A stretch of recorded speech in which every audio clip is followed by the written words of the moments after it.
Eh bien bonjour, voici pour le dernier épisode de cette saison. Ce que je vous propose, c'est de travailler sur Keynote sur deux, trois points techniques assez précis, mais surtout le lien avec d'autres logiciels. Alors on va pas trop élargir, on va rester dans les logiciels qui sont fournis en standard. Je vais parler de iMovie qui permet de faire du montage vidéo et l'idée c'est de comment créer des systèmes de titrage personnalisés ou de superposition d'effets personnalisés, animés ou non, et puis aussi créer des transitions personnalisées pour vos montages vidéo avec Keynote. Euh, on va partir d'iMovie et puis je vais vous montrer ce que j'ai en tête. Application de montage vidéo. On va faire un projet simple sur la base de photos.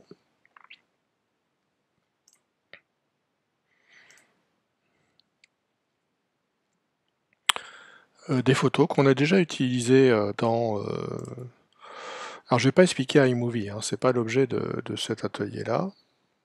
Mais ce que je vais vous expliquer là, ce qu'on va faire avec Keynote, ça pourrait être utilisé dans d'autres logiciels aussi, pour faire d'autres montages vidéo ou d'autres combinaisons de contenu multimédia. Je vais ajouter ces trois photos au projet. Alors par défaut, il active l'effet Ken Burns. Voilà, bon, c'est assez classique. Encore une fois, je ne vais pas vous expliquer comment fonctionne iMovie, mais là, l'état actuel de la vidéo, c'est ça. Bon, on peut avec iMovie faire vraiment plein de choses, titrage, etc. Mais comment on fait pour créer des effets vidéo avec Keynote pour ça? Par exemple, comment on pourrait ajouter en superposition de cette vidéo-là vous savez, quand vous enregistrez avec un caméscope, ou alors votre téléphone, le fait qu'il y ait un cadre de repérage, du cadrage, et puis un petit bouton rouge qui clignote, comme quoi vous êtes en cours d'enregistrement, eh bien on peut faire cette vidéo-là à superposer avec Keynote, donc pas vraiment beaucoup de surprises, parce qu'on sait faire ça, ajouter des objets sur une diapositive, mais ce qui est le plus intéressant, c'est ce qui vient après.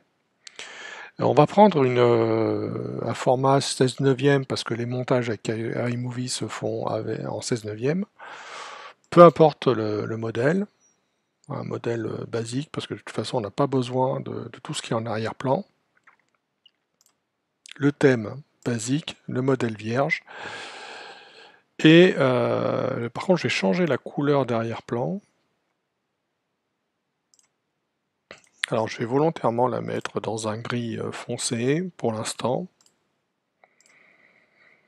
Et puis on va dessiner les objets de cadrage, alors très simple, avec des objets qu'on connaît déjà. Voilà, un petit trait, on va augmenter la taille, comme ça, je vais dupliquer, changer l'orientation, majuscule pour contraindre.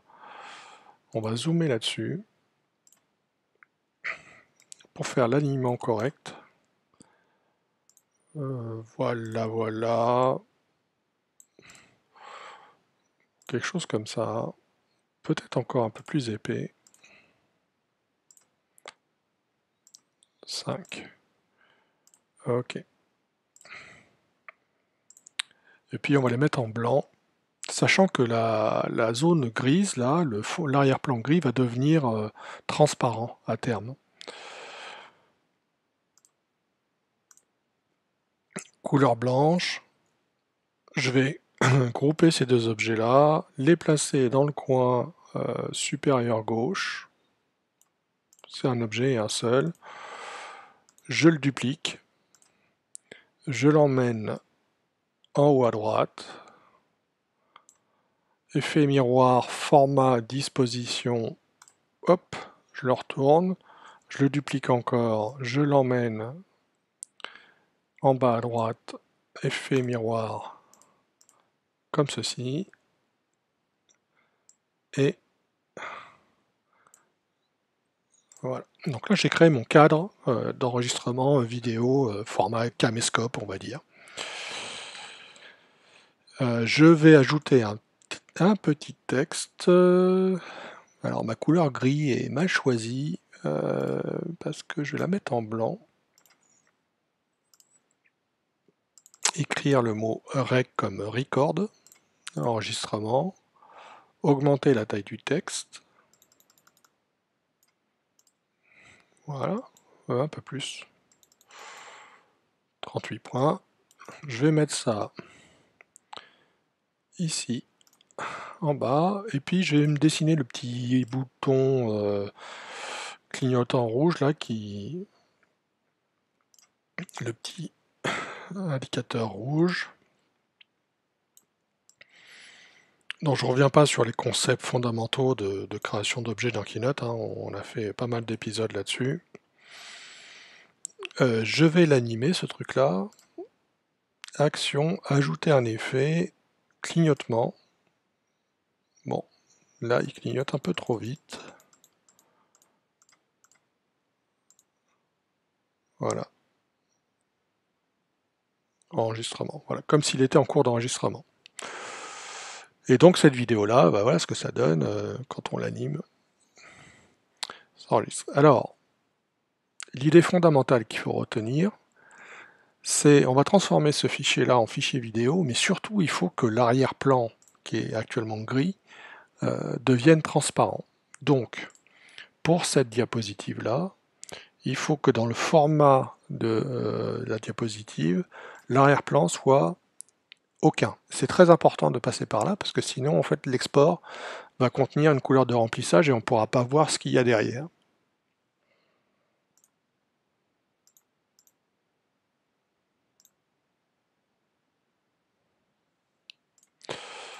Aucun. Donc là, il y a un objet animé, ça peut être n'importe quoi. Hein. Tout ce que vous pouvez faire sur Keynote, vous pouvez très bien l'élaborer comme ça et puis en faire en fait un contenu vidéo. Et le fait que ça soit transparent, eh bien, ça change tout.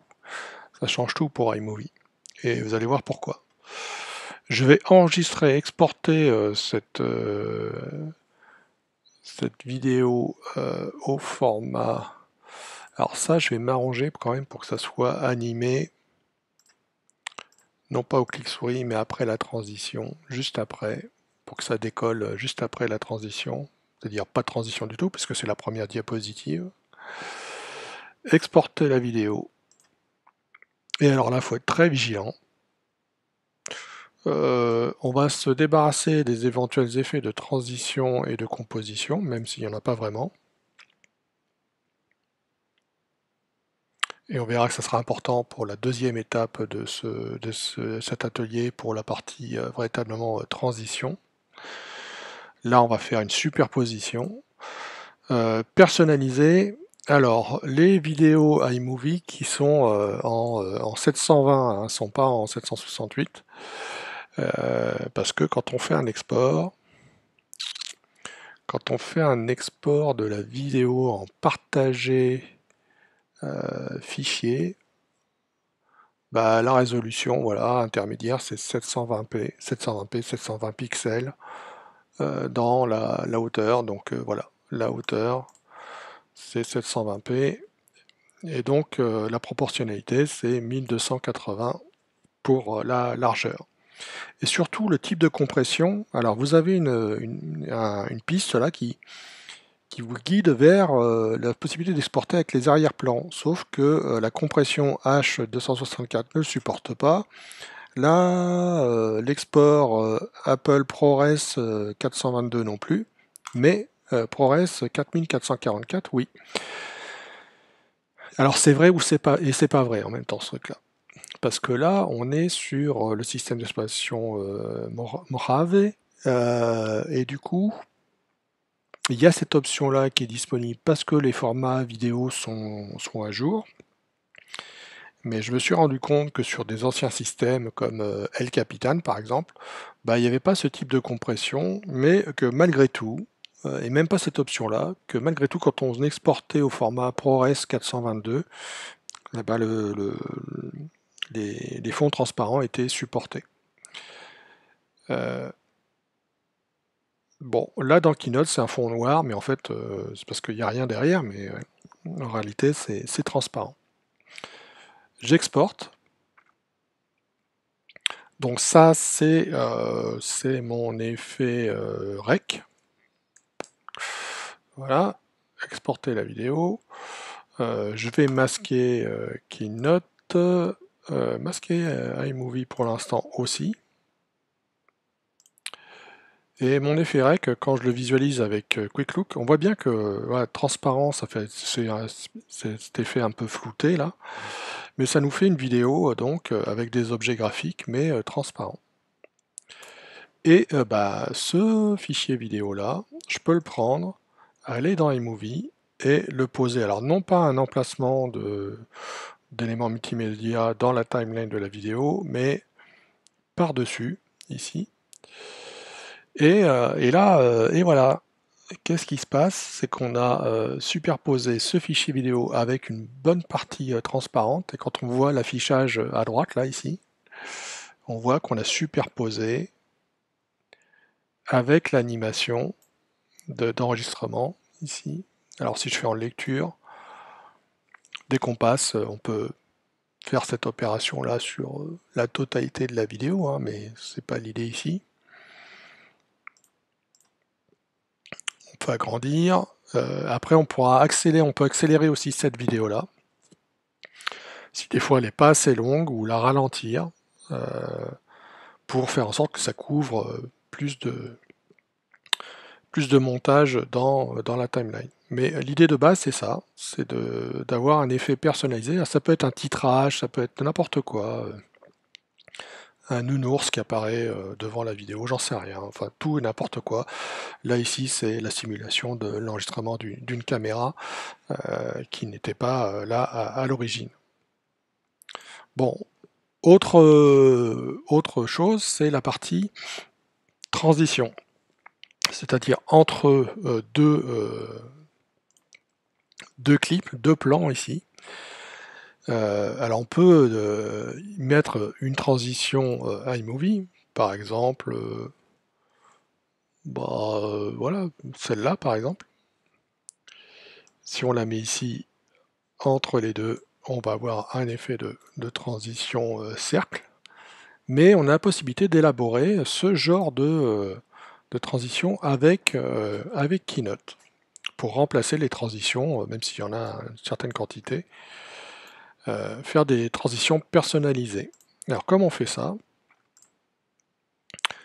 On va commencer, alors ça va me permettre de vous présenter un autre concept, inclure des images en tant que motif dans les figures. On va créer un motif, un élément de motif pour l'instant, et pour ça on va créer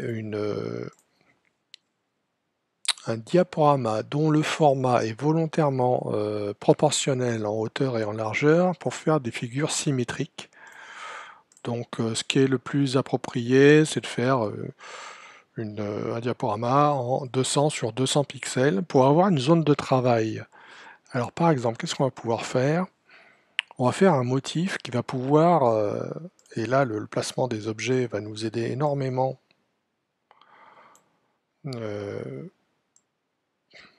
Tac, pour placer les objets. Là ici en plein centre, je vais majuscule. Ça déborde en fait du cadre du diaporama, mais c'est pas très important. L'important c'est le motif qui est à l'intérieur du carré. Pour faire ici, on va lui mettre une couleur comme ceci par exemple. Je vais dupliquer cet objet là. Donc j'en ai deux, mais je vais lui donner une autre couleur que je vais mettre.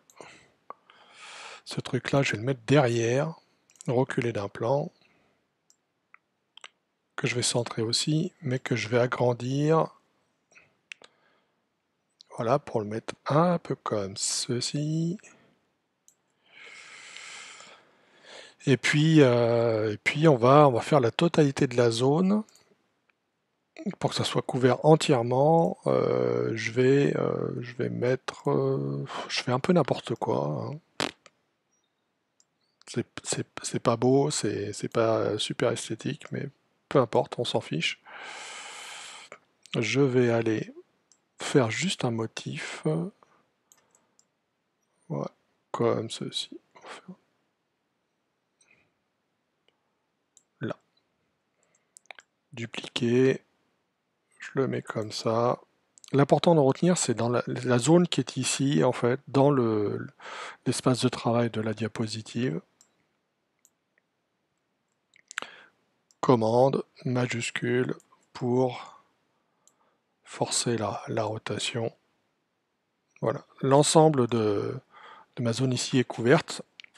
Et comme c'est une forme, c'est un ensemble, c'est un motif symétrique, je vais pouvoir l'utiliser, on voit ce que ça donne ici, là. Je vais pouvoir l'utiliser en tant que motif pour faire des mosaïques, par exemple. Voilà, alors allons-y, on exporte ce truc-là, là, cette image. Il n'y a qu'une seule image. On va l'exporter au format PNG. Exporter tout. On va l'appeler motif. Je l'ai appelé otif. Peu importe. Ça, j'en ai pas besoin. Ça, je vais masquer. Ça aussi. Bon, l'important, c'est mon image motif qui est là. Une petite image de type PNG, 200 sur 200 pixels, qu'on va pouvoir utiliser dans Keynote pour faire... Alors, on peut l'utiliser un peu partout parce que mon type de présentation au format 16 neuvième.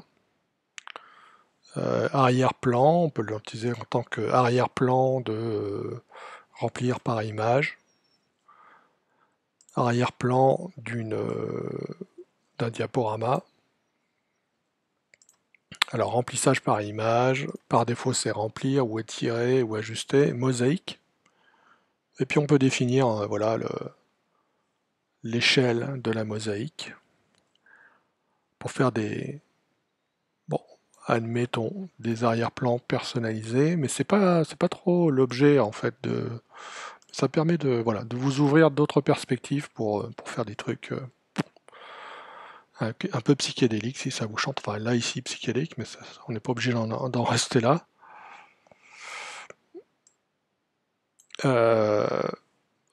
Ce qu'on veut faire, c'est une animation qui puisse être utilisée dans les movies pour faire l'objet d'une transition. C'est-à-dire en fait un système animé qui va permettre de couvrir la totalité de l'écran à un instant T, et ensuite découvrir le plan vidéo suivant. Donc ça c'était pour appliquer à l'effet mosaïque. Ça sera aucun, parce que c'est comme tout à l'heure, il faut que le fond de cette diapositive animée soit transparent. Et ça aussi c'est très important, je rappelle ce que j'ai dit tout à l'heure. On va tracer une zone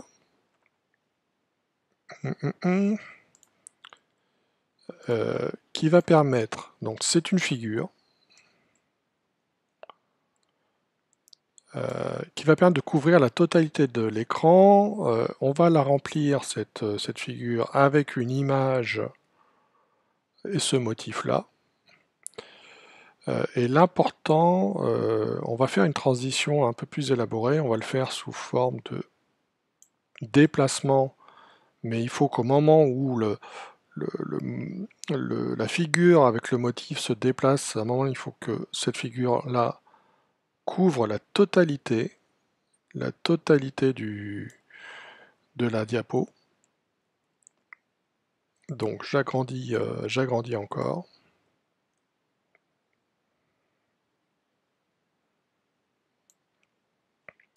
Ici et ici, voilà, c'est couvert en totalité. Et puis on va faire en sorte d'animer ce truc-là pour que ça part en action. On peut faire plein de choses, hein, mais bon.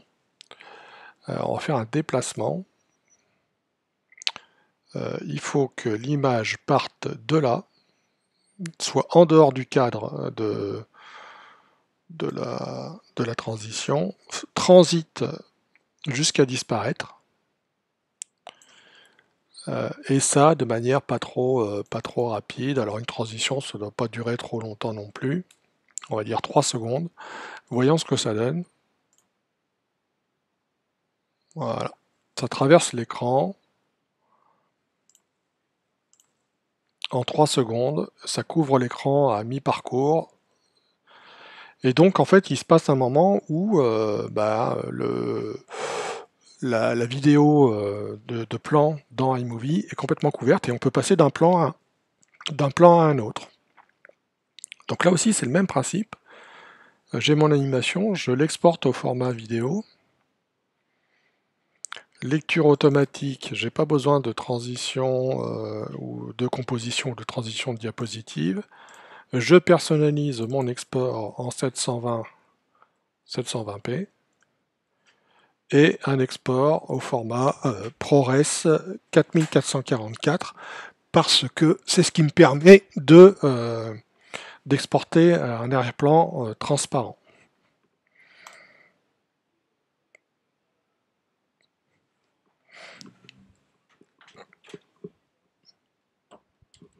Voilà, excusez-moi, j'ai fermé la porte.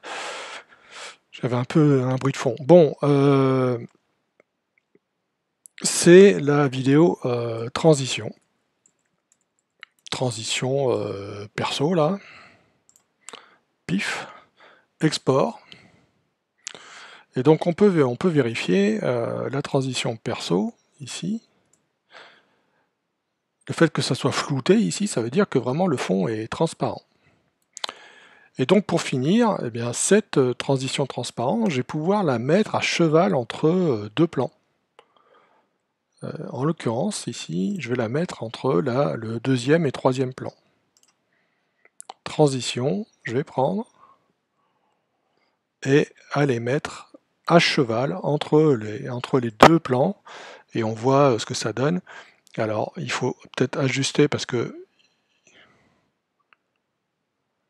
alors j'ai deux transitions, j'ai celle d'iMovie mais je vais la supprimer. Je passe du plan numéro 2 au plan numéro 3, donc c'est couvert, faut pas que ça arrive trop tard. Bah, c'est pas mal là parce que en fait je suis passé de la photo numéro 2 à la photo numéro 3 et quand en fait quand ça a été couvert,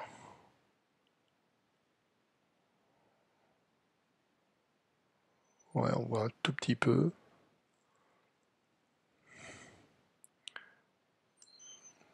Un peu joué, un peu décalé.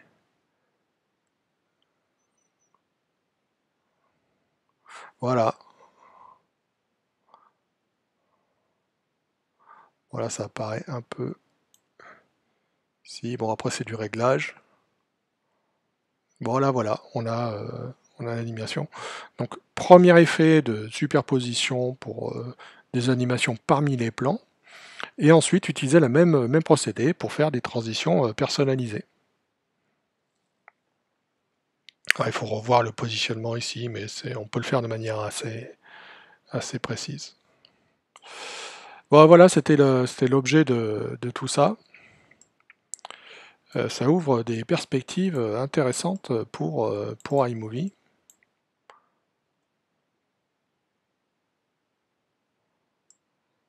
Ok. Bon, amusez-vous avec ça. Donc, du coup, Keynote, ça peut aussi servir à ça. Si on réfléchit bien avec tout ce qu'il est possible de faire avec Keynote et puis iMovie, on peut vraiment s'amuser. Bon, je vous laisse là pour ces approches d'interopérabilité entre différents logiciels. Écoutez, ça conclut ici la saison 2. On a vraiment vu pas mal de choses. Je sais qu'il y a encore plein de choses à voir. J'ai pas idée de faire une saison 3 pour le moment et je suis pas sûr que ça vienne. Il y a des choses vraiment avancées qu'on pourrait étudier, mais je pense qu'avec ce que je vous ai montré, il y a vraiment déjà de quoi vraiment bien s'amuser, faire du multimédia, du son. Euh, un petit bilan sur ce qu'on a vu, les premiers ateliers, les diaporamas, concevoir des cartes à jouer pour expliquer un tour de magie, de la photocomposition, faire des vœux animés, commencer à voir les animations, la transition métamorphose, qui offre encore bien plus de possibilités que ça, et à creuser. Une petite simulation de transition entre diapositives pour faire un paysage qui défile, l'explication de concepts, on a fait un peu de trigonométrie ici, c'était pas mal. Comment partager les présentations.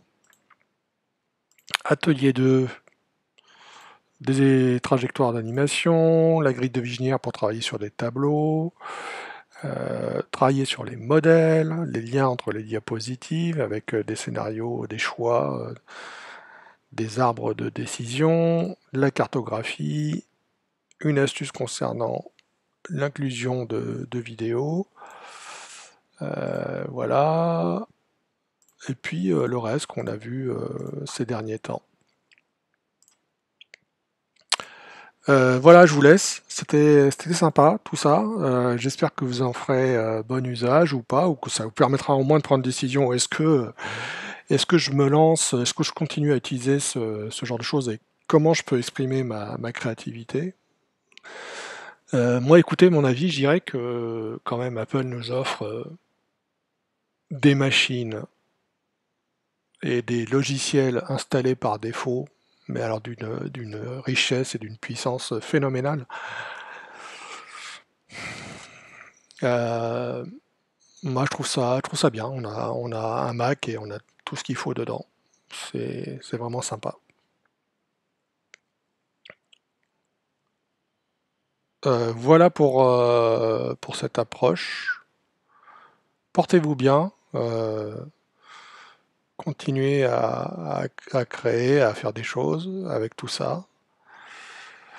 Euh, la suite iWork, Pages, Numbers, Keynote, QuickTime, iMovie, Aperçu, puis tous les outils système qu'il y a à côté. Pouf, trop bien. Euh, Merci pour votre écoute, votre attention. Et puis, ben, Hyper Pomme, comme d'habitude, on se revoit bientôt, tous les lundis soirs, comme d'hab. Et puis, de retour, on se reverra de vive voix quand ça sera possible. À notre lieu de rendez-vous hebdomadaire. Salut, salut, à bientôt à tous.